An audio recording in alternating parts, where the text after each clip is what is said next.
Here we have a quadratic in the form ax squared plus bx plus c. Um, for this particular problem, I'm looking to solve for the roots or the x-intercepts. Okay, so we want to find the roots, which are the x-intercepts. Okay, initially if I look at it, I have a trinomial, so I may try to factor it. In this case, it's not factorable, so we're going to use the process called completing the square. Completing the square is the mathematical process where we're going to force a quadratic to factor by finding a perfect square trinomial. The first thing I want to do if I'm going to complete the square is move this, the current c term, or the constant, to the other side of the equal sign. Since I'm going to create a new c term, I have x squared plus 6x equals 5. Since I'm going to create a new c term, I have to remove the current one. Now my new c term is going to allow this quadratic to factor. So to find my new c term, I'm going to take half of b. So we're going to take half of b and square it. So half of 6, 6 is my b term. Okay, so half of 6 is 3, 3 squared is 9. Anything I do to one side of an equal sign, I have to do to the other side because we have a balance. And it must remain balanced. If I add 9 to this side, it becomes unbalanced. So my only option is to add 9 to the other side also. So now we're going to factor.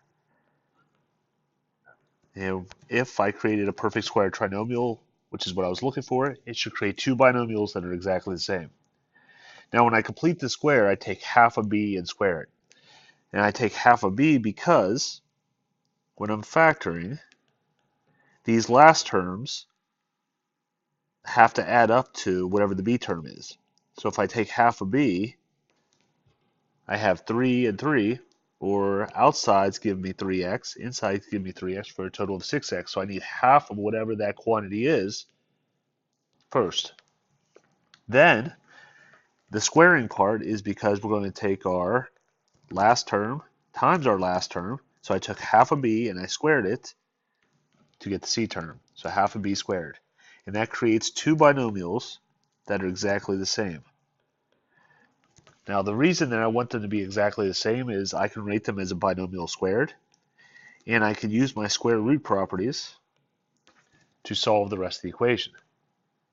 So now to get rid of the squared, I'm going to take the square root, and I know if I take the square roots, I should get a positive and a negative answer.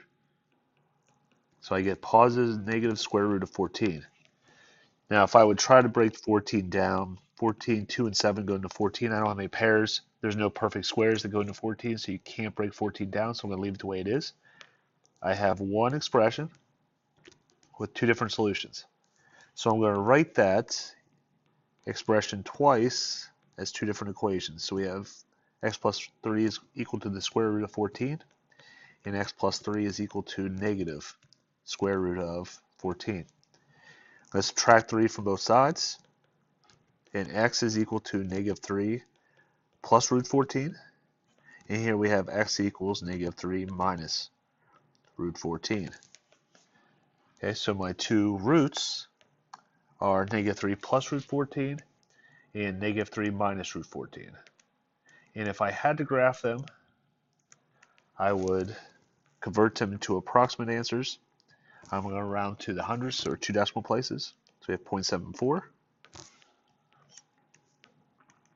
And we have negative 6.74, approximately.